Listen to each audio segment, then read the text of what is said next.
अस्सलाम वालेकुम। जैसे कि हम लोगों ने अपनी लास्ट वीडियो के अंदर ट्रायल बैलेंस बनाना सीखा था, तो इस वीडियो के अंदर हम लोग ट्रायल बैलेंस के through trading and profit and loss account बनाएंगे और बैलेंस शीट बनाएंगे। इसके लिए हम लोग इसकी प्रैक्टिस के लिए हम लोग सीए की बुक लेंगे, इंट्रोडक्शन टू अकाउंटिंग।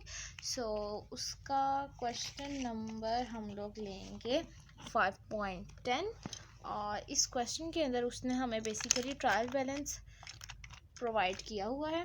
तो इसकी स्टेटमेंट पढ़ते हैं। First of all, the following trial balance was extracted from the book of the F salary on 30 April 2007। यानी कि ये जो है किसकी बुक से लिया गया है। बुक्स मींस के जो हमारे पास ऑनर ऑफ द कंपनी है या कंपनी का जो नाम है वो एफ सॉलरी है, और from it and the note about the stock इस ट्रायल बैलेंस की, जो इतना ट्रायल बैलेंस गिवन है उसके, और जो हमारे पास यहाँ पे एक स्टॉक का जो नोट है उसके थ्रू आपने क्या करना है, prepare his trading and profit and loss account. So इसका trading and profit and loss account बनाना है for the year ending 30 April 2007। किसके लिए ईयर हमारे पास एंड हो रहा है? ईयर एंडिंग से मुराद है कि ये हमारे पास अकाउंटिंग जो पीरियड मैंने आपको बताया था ना, ये अकाउंटिंग पीरियड हमारे पास एंड हो रहा है। कब एंड हो रहा है? 30 अप्रैल 2007 को। एंड द बैलेंस शीट, और बैलेंस शीट बनाओ एज एट दैट डेट, तो इस डेट के ऊपर। इसके लिए अब हम लोग सबसे पहले बनाएंगे trading and profit and loss account. Trading and profit and loss account का सबसे पहले फॉर्मेट देख लेते हैं। फॉर्मेट के अंदर सबसे पहले हमारे पास आएगा नेम ऑफ द बिजनेस या नेम ऑफ द कंपनी। हमारे पास जोन सी कंपनी का नेम ऑफ द कंपनी, जो हमारे पास कंपनी का नेम है वो आएगा। इसके बाद हम लोग क्या बना रहे हैं? Trading and profit and loss account. हम लोग trading and profit and loss account बना रहे हैं, ये हम लोगों ने लिखा। फिर हम लोग किसके लिए बना रहे हैं? For the year ending. Year जो हमारा अकाउंटिंग ईयर है एंड हो रहा है, उसके लिए कितने पे, कौन सी डेट पे एंड हो रहा है? 30 अप्रैल 2007 को। ट्रेडिंग जो हमारे पास ट्रेडिंग का पोर्शन होगा, ट्रेडिंग के पोर्शन के अंदर हम लोगों ने निकालना है ग्रॉस प्रॉफिट, और जो हमारे पास प्रॉफिट एंड लॉस अकाउंट का जो हमारे पास पोर्शन होगा उसके अंदर हम लोगों ने बेसिकली निकालना है नेट प्रॉफिट। ट्रेडिंग के प्रॉफिट के लिए यानी कि ग्रॉस प्रॉफिट के लिए हम लोग को सबसे पहले जो रिक्वायर है वो हमारे पास रिक्वायर है ओपनिंग स्टॉक। ठीक है। अब यहाँ पे देखो, ओपनिंग स्टॉक तो हमें कहीं पे गिवन नहीं, बट हाँ हमें एक चीज़ ज़रूर गिवन है, स्टॉक एट 1 मई 2006। हमारे पास ईयर कब एंड हुआ था? 30 अप्रैल को 2007 को, और उससे अगर हम लोग एक साल यानी कि 12 मंथ्स बैक जाएं तो 12 मंथ्स बैक की जो डेट है वो हमारे पास आ रही है 1 मई 2007। यानी कि हमारे पास ये जो स्टॉक है, हमारे पास कौन सा स्टॉक है? ये हमारे पास स्टॉक है ओपनिंग स्टॉक। इसकी क्या वैल्यू है? 9410। इसके बाद हम लोगों ने यहाँ पे लिखनी है अपनी परचेजेस। अब आप कहोगे कि अब मैं परचेजेस लिखी जा रही हूँ, ओपनिंग स्टॉक लिखी जा रही हूँ, यानी कि सब लिख रही हूँ, तो हमने यहाँ ट्रायल बैलेंस में तो देखा ही नहीं कि ये आखिर की ये चीज़ें हैं या नहीं है। तो कोई भी business opening stock, purchases, sales, इनके बगैर नहीं चल सकता। इनके बगैर अगर ये किसी बिजनेस में परचेजेस नहीं है, किसी बिजनेस में सेल्स नहीं है, तो फिर आप प्रॉफिट कैसे निकालोगे? वो तो बिजनेस हुआ ही नहीं, वो तो फिर एक स्टॉक सी चीज़ है ना। यानी कि अगर परचेजेस और सेल्स ही नहीं हो रही बिजनेस के अंदर, तो उसका तो बिजनेस का कोई काम ही नहीं है, उसका तो ट्रेडिंग ही नहीं हो रही। इसलिए हमारे पास ये जो ट्रेडिंग का पोर्शन होता है ना, इसका फॉर्मेट सेम होता है हमारे पास। ठीक है। हम लोग अब यहाँ पे देखते हैं परचेजेस हमें सेकंड नंबर पे गिवन है। हमारे पास ओपनिंग स्टॉक का पार्ट हो गया, इसलिए हम इसके आगे लगा देंगे टिक। परचेजेस के आगे भी हम लोगों ने एक टिक लगा दिया। आप लोग ऐसे स्केल रख लो ताकि आपको अमाउंट जो है वो क्लियर होते जाएं। परचेजेस की अमाउंट हमारे पास है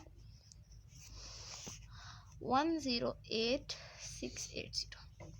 इसके बाद हमारे पास आ जाएगा परचेजिंग्स के बाद। अब हमने परचेज़ किया, तो परचेजेस में से कुछ परचेजेस हम लोगों ने रिटर्न भी की होंगी, और जो कुछ रिटर्न हम लोग करते हैं उसको हम लोग कहते हैं रिटर्न आउटवर्ड।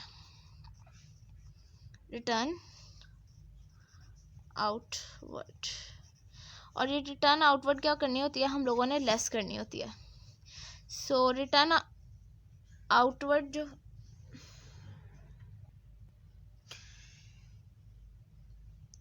की जो वैल्यू है वो हमारे पास है 3720। अब हम इसको ब्रैकेट में लिखेंगे।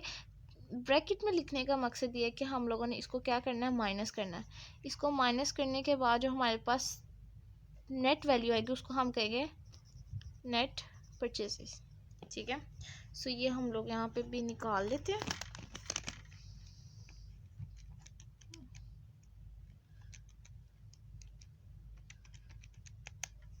क्या वैल्यू निकली है हमारी नेट परचेजेस की। इसके बाद अब हम लोग देखते हैं कि हमारी इससे जो है रिलेटेड कोई आइटम, यानी कि ट्रेडिंग से रिलेटेड हमारे पास अब आगे क्या आता है, सेल्स आ जाती है। तो हम सेल्स देख लो कितनी है हमारी।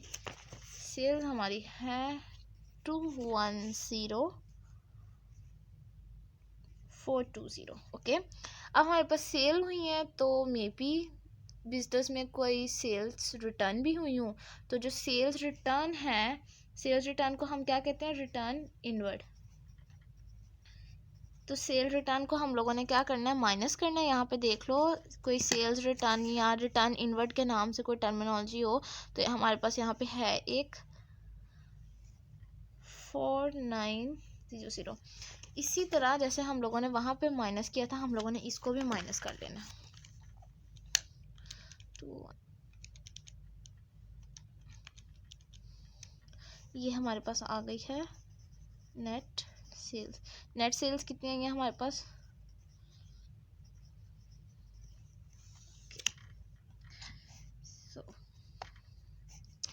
इसके बाद अब हमारे पास ये, अब देख लो यहाँ पे कि कोई ऐसी है यानी कि जो हमारे पास ट्रेडिंग से रिलेटेड हो।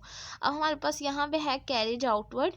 सो कैरेज आउटवर्ड जो होता है, हमें जो हम लोग कंपनी से बाहर लेके जा रहे हैं ना अपना कैरेज, उसके ऊपर जो हमें फ्रेट पे करना पड़ा या हमें जो किराया हम लोग पे करते हैं उसको हम कहते हैं कैरेज आउटवर्ड।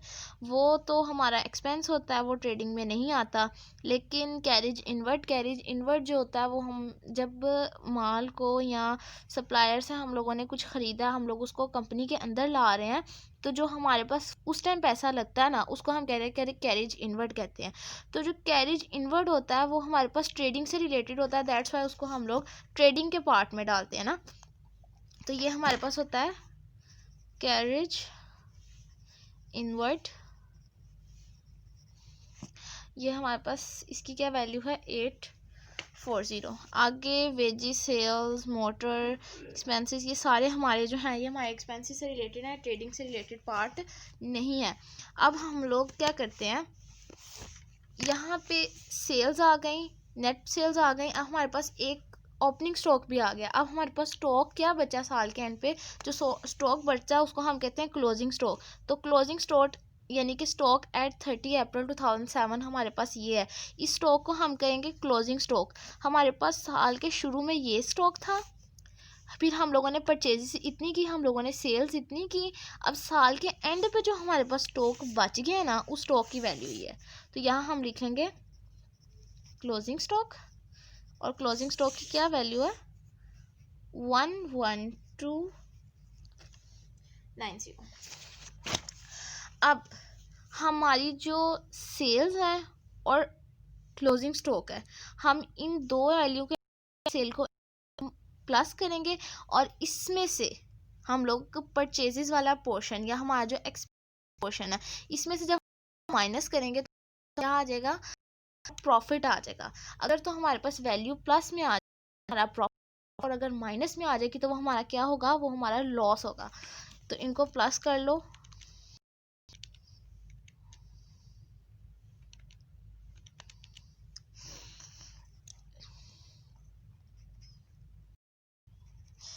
इसको कहीं पे करके छोटा सा और फिर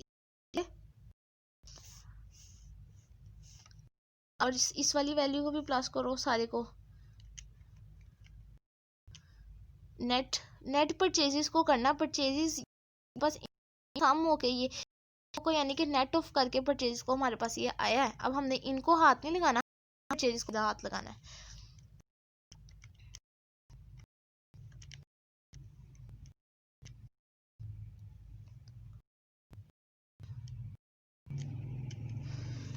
ये जो हमारे पास वैल्यू है ना, इसको कहते हैं कॉस्ट ऑफ गुड सोल्ड। ये हमारे पास वो कॉस्ट थी पर हम लोगों ने अपनी जो है गुड को बेचा नहीं है।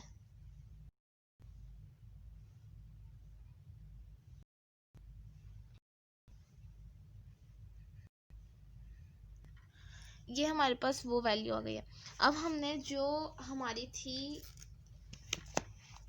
लेफ्ट साइड की वैल्यू, उसका सम हमारे पास निकला था 21, जो हम लोगों ने साइड पे लिख लिया था 216180, और cost of the good sold, जिसके ऊपर हमारी जो कॉस्ट थी ना उसमें से हम इसको माइनस कर देंगे तो हमारे पास आ जाएगा हमारा प्रॉफिट।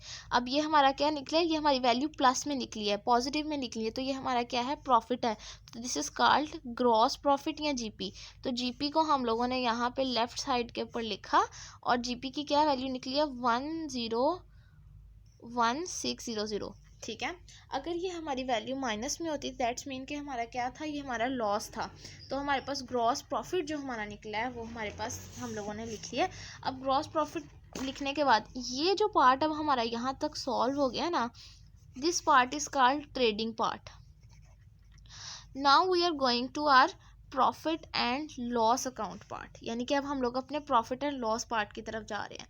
हम लोग यहाँ कहीं मेंशन नहीं करते कि इतना पार्ट हमारे पास ट्रेडिंग है और यहाँ से हम लोग आगे प्रॉफिट एंड लॉस की तरफ जा रहे हैं, बट ये हम लोग का एक एज अ आप लोग को याद होना चाहिए कि हमारे पास जहाँ पे हमारे पास ग्रॉस प्रॉफिट निकल आता है ना, ग्रॉस प्रॉफिट तक का जो पार्ट होता है वो हमारा ट्रेडिंग पार्ट होता है, और ग्रॉस प्रॉफिट से आगे जो हमारे पास जहाँ पे हमारे पास एक्सपेंसेस आ जाते हैं या हमारे पास अदर इनकम्स आ जाती हैं, वो पार्ट हमारा होता है प्रॉफिट एंड लॉस पार्ट। ठीक है, अब यहाँ से आगे आप चलो तो हमारे पास कैरिज आउटवर्ड हमारे पास क्या था, एक्सपेंस था, तो वो हम लोग यहाँ से आगे लिख लेंगे। ये हमारे पास एक्सपेंस साइड थी ना। अब यहाँ से आगे जो लेफ्ट साइड है उसको आपने कंसीडर करना है एक्सपेंस साइड, और इस साइड को आपने कंसीडर करना है इनकम साइड, यानी कि हमारे पास जितनी इनकम्स है वो हम लोगों ने यहाँ वाली साइड पे लिखनी है और जितनी एक्सपेंसेस है ना वो हम लोगों ने इस साइड पे लिखने हैं। कैरिज आउटवर्ड था और कैरिज आउटवर्ड का हमारे पास एक्सपेंस था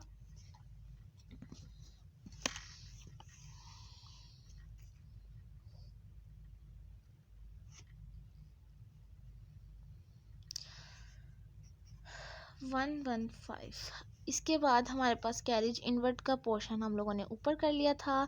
नेक्स्ट हमारे पास आ रहा है सैलरीज एंड वेजेस। जो हम लोगों ने सैलरीज एंड वेजेस पे की हैं वो भी हमारी होती हैं एक्सपेंस।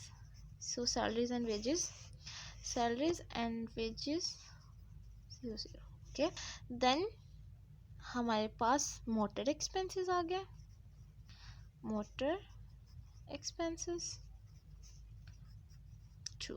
ठीक है, इसके बाद हमारा रेंट आ गया, रेंट भी हमारा एक्सपेंस है, इसलिए हम लोग यहाँ वाली साइड पे लिखेंगे।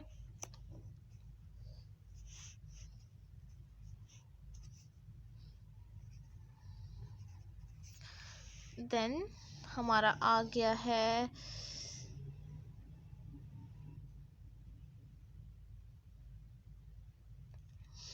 हमारे रेंट के आगे भी टिक लगा दो कि ये हमारे रेंट का पार्ट भी हो गया। सन्ड्री एक्सपेंसेस,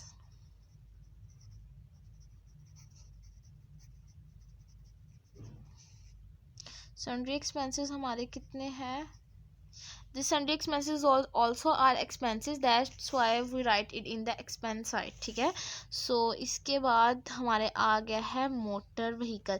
मोटर व्हीकल जो होता है वो हमारी क्या है, एसिड है, तो ये हम लोग यहाँ नहीं लिखेंगे, ये हम लोग अपना बैलेंस शीट में लिखेंगे। यहाँ पे हम लोगों ने सिर्फ अपने एक्सपेंसेस लिखने हैं।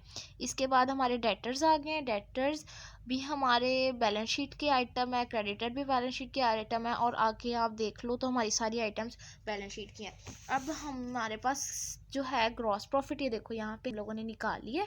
ग्रॉस प्रॉफिट निकालने के बाद जो हमारे पास बिजनेस के अंदर एक्सपेंसेस हुए थे, यानी कि ट्रेडिंग के बाद जो हमारे पास एक्सपेंसेस हो गए थे वो हमारे पास अब यहाँ पे हमारे पास एक पूरी लिस्ट बन चुकी है। और उन एक्सपेंसेस में से, इस ग्रॉस प्रॉफिट में से जब हम इन सब एक्सपेंसेस को माइनस कर देंगे तो हमारे पास एक प्रॉफिट निकल आएगा। उस प्रॉफिट को हम कहेंगे नेट प्रॉफिट, जो हमारा टोटल प्रॉफिट होगा फर्म का। इसमें से ग्रॉस प्रॉफिट की अमाउंट माइनस ये सारी अमाउंट्स।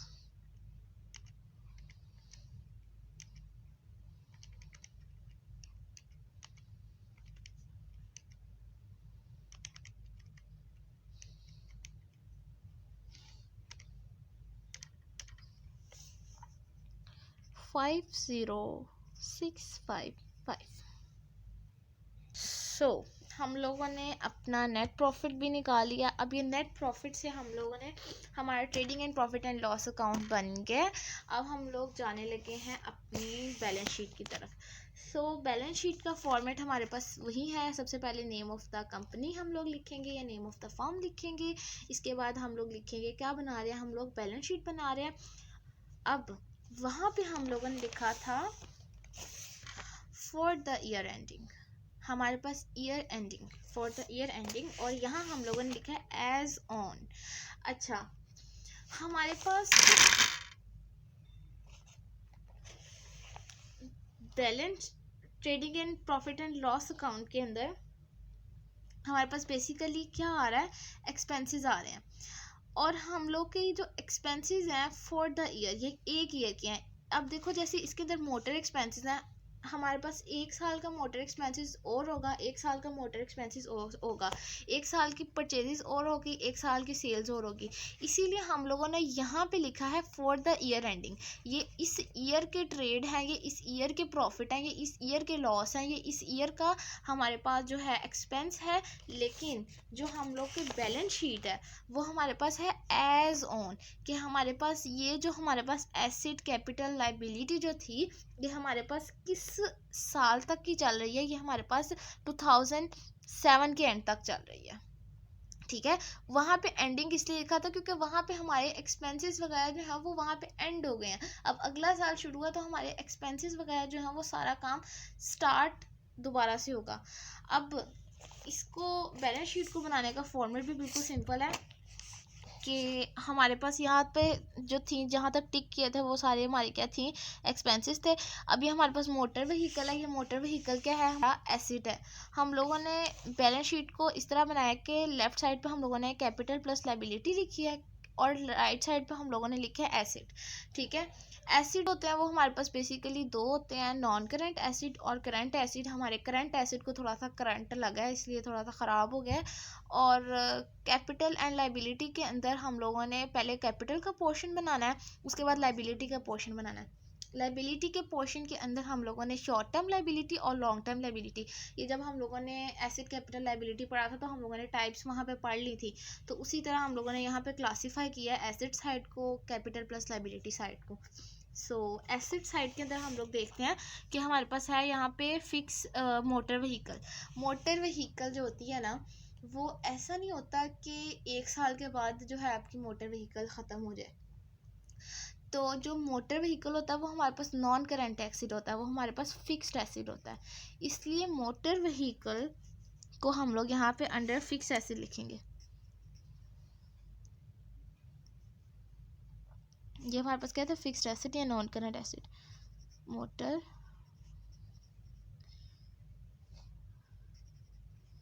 मोटर व्हीकल्स, कितनी अमाउंट थी मोटर व्हीकल्स की,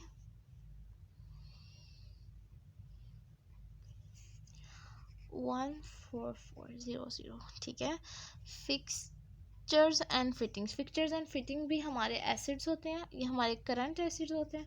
फिक्सचर्स एंड फिटिंग्स 912।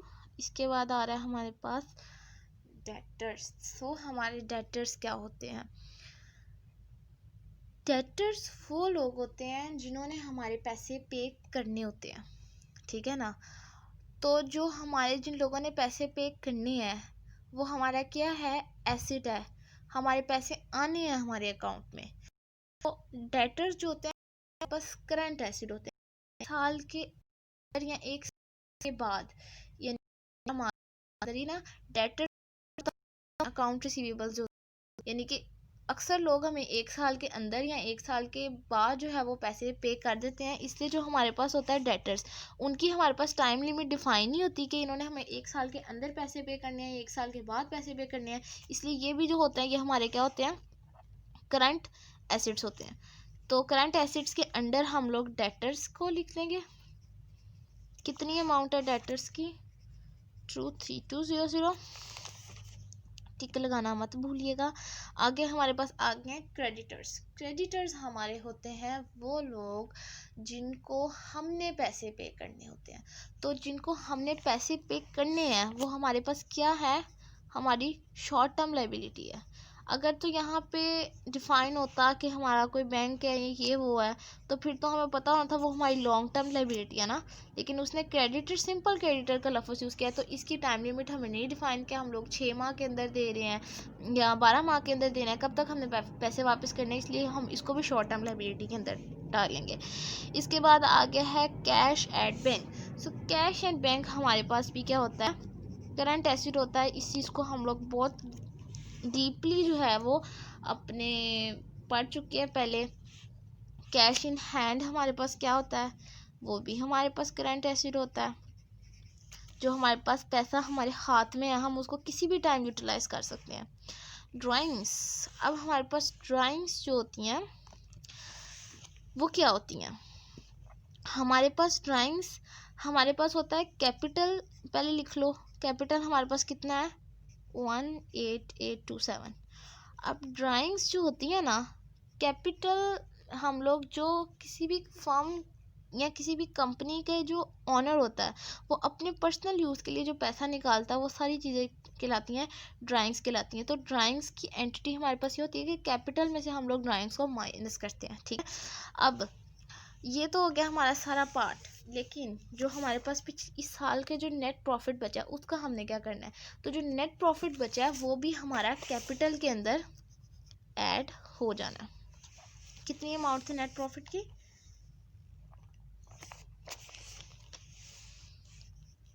50655। ओके, सो अब हमारा ये करंट एसेट का पोर्शन, अब हमें जैसे कि हम देख रहे हैं कि हमारे यहाँ से सारी जो आइटम्स थी वो तो हम लोगों ने यानी कि कंप्लीट कर लिया, बट स्टिल हमारे पास लास्ट में रह गया क्लोजिंग स्टॉक। अब क्लोजिंग स्टॉक को आप कहो कि हम लोगों ने ट्रेडिंग के पार्ट के अंदर क्लोजिंग स्टॉक को यूज़ कर लिया था, बट स्टिल जो क्लोजिंग स्टॉक होता है हमारे साल पे एंड पे बच जाता है, ठीक है ना। तो वो जो बच जाता है वो हमारा क्या है, वो भी हमारा एसिड है। कौन सा एसिड है, वो हमारा करंट एसिड है। तो क्लोजिंग स्टॉक की बेसिकली 2 एंटिटीज़ होती हैं। एक दफ़ा क्लोजिंग स्टॉक आता है ट्रेडिंग के पार्ट के अंदर और दूसरी दफ़ा क्लोजिंग स्टॉक आता है हमारे पास करंट एसिड के अंदर। क्लोजिंग स्टॉक की जो वैल्यू थी वो लिख लो यहाँ पे। अब हमारे पास शुरू से ना कैपिटल प्लस लाइबिलिटी साइड को कर लो प्लस, और फिर उसके बाद एसेट साइड का सम कर लो, तो दोनों साइड जो होंगी वो इक्वल होंगी, जो ये शो करेंगी कि हमारे पास जो है वो हमारा बैलेंस शीट जो है वो ठीक है। अगर तो बैलेंस शीट की दोनों साइड्स यानी कि ये और ये साइड्स इक्वल हैं तो हमारे पास बैलेंस शीट ठीक है, और अगर गलत है तो फिर सोच लो कि आपने कोई ना कोई गलती कर ली है। शुरू से जर्नल पे जाओ, फिर लेजर बनाओ, फिर ट्रायल बैलेंस बनाओ, सारी चीज़ों को दोबारा से टैली करो, कहीं ना कहीं मिस्टेक आपकी ही निकलेगी, इसमें किसी किस्म का कोई शक नहीं, ठीक है। सो इस साइड को कर लो प्लस, पहले कैपिटल को हमने प्लस करना है, और ड्राइंग्स जो थी वो हमारी, मैंने आपको बताया था हमारी जो होती हैं वो हम लोग विदड्रॉ करते हैं बिज़नेस में से ये पैसा या जो भी है, तो इसलिए ड्राइंग्स जो होती हैं वो हम लोग माइनस करते हैं। इसके बाद जो हमारे पास नेट प्रॉफिट था वो हम लोगों ने प्लस किया, और लाइबिलिटी जो थी वो भी हम लोगों ने इसके अंदर क्या कर दी, प्लस कर दी। तो हमारा आ गया आंसर 54142, और इसी तरह इस साइड का प्लस कर लेते हैं तो हमारे पास आ जाता है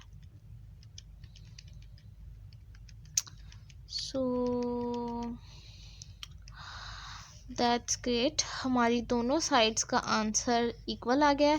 दैट्स मीन कि हमारी बैलेंस शीट जो थी वो बिल्कुल ठीक थी। और ये हमारे पास क्या चीज़ शो करती है,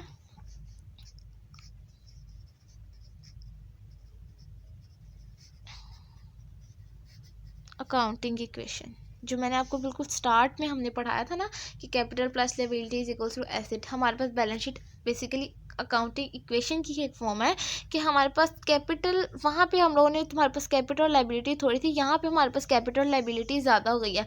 और जब हम किसी कंपनी की बात करते हैं तो ये हमारे पास पोर्शन, सिर्फ ये पोर्शन एक पेज तक जाता है कैपिटल का, फिर उसके बाद लायबिलिटी की हमारे पास इतनी ज़्यादा